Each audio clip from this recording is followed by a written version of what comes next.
Hey everyone, welcome back. So today is going to be my last video for the grad school application series of videos that I've posted. I think I've covered just about every step. The one that I didn't cover is studying for and taking the GRE, and to be honest, I don't really plan on doing a video on that just because I think everyone's style of studying and their amount of self-discipline and things like that are all very different. So it's kind of hard to give tips or advice because everyone's situation and style is so different.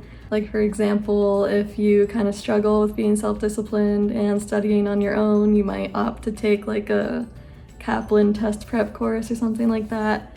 Whereas if you are good at that sort of thing and have a lot of time and self-discipline, you might be able to buy some studying books or flashcards online and do those yourself at home. So that's kind of what I have to say about that.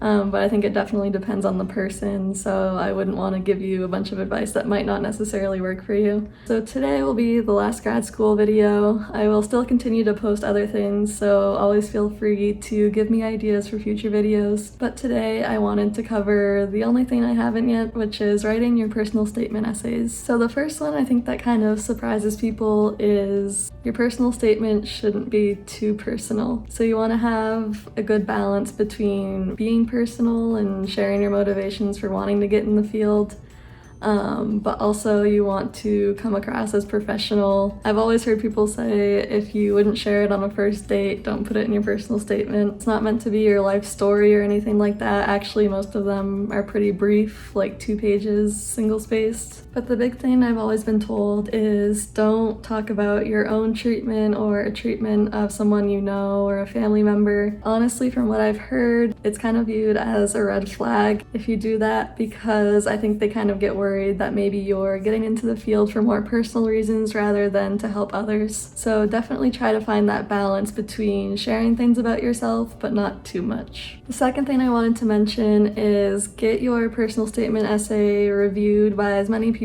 as you can, or as many people as you feel comfortable with sharing with, whether it be professors or graduate students, lab supervisors, friends, anything like that. Oftentimes they'll have other ideas that you haven't thought of, or they will notice that something doesn't sound quite right. So it definitely helps to get other people's perspectives on your writing. A more specific tip that I have is start out your essay with a really good hook, some sort of anecdote about how you got interested in the field, or something about you that kind of reflects your interest in the field. Avoid saying, I want to help people, because chances are everyone that's applying to the program wants to help people. And avoid saying something like, I'm the person that my friends always go to for advice, which may be completely true, but for example, like therapists and counselors aren't supposed to give advice, contrary to what most people think. Instead, just start out with a nice experience. It could be like a childhood experience or something more recent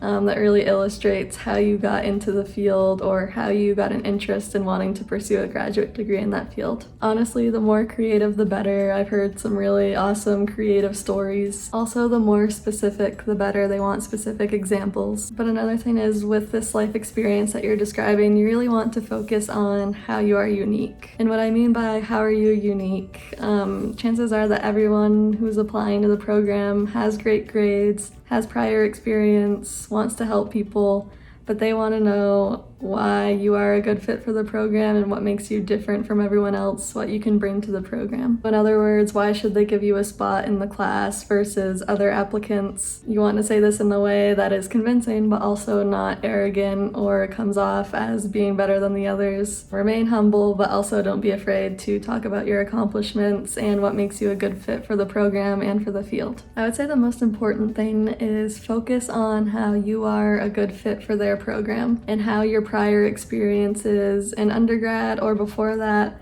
have prepared you for being a successful graduate student in that field. So yes, you want to pursue a career in psychology or marriage and family therapy, whatever it is. And yes, you have prior experience, but why this specific program? What is it that is appealing to you and what makes you think you would be a good fit for their program? So your answers are going to differ for each school and each program.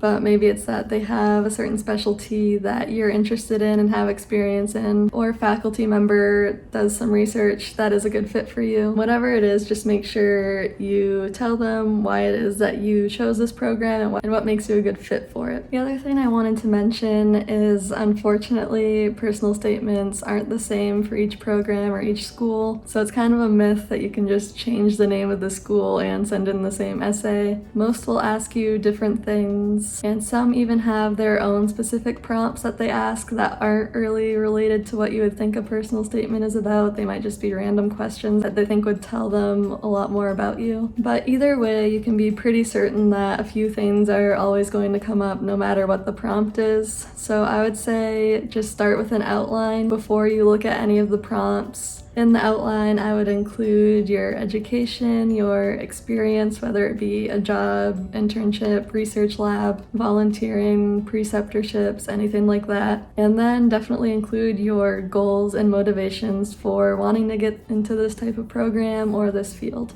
Lastly, and this is really important, what's known as the kiss of death among admissions committee members is 1, grammar and spelling errors, and 2, being too personal with your statement, as I mentioned before. So definitely that suggests the importance of getting it proofread by multiple people, because this is also a reflection of how well you write, and you really don't want to come across as that you didn't put a lot of time into it or didn't take the time to proofread it. So definitely get it looked over a few times and just don't have any grammar or spelling errors. So that's all I have for you guys. Thank you so much for watching and for coming along with me on this journey through the application process. Thank you so much for watching, and I will see you all next time.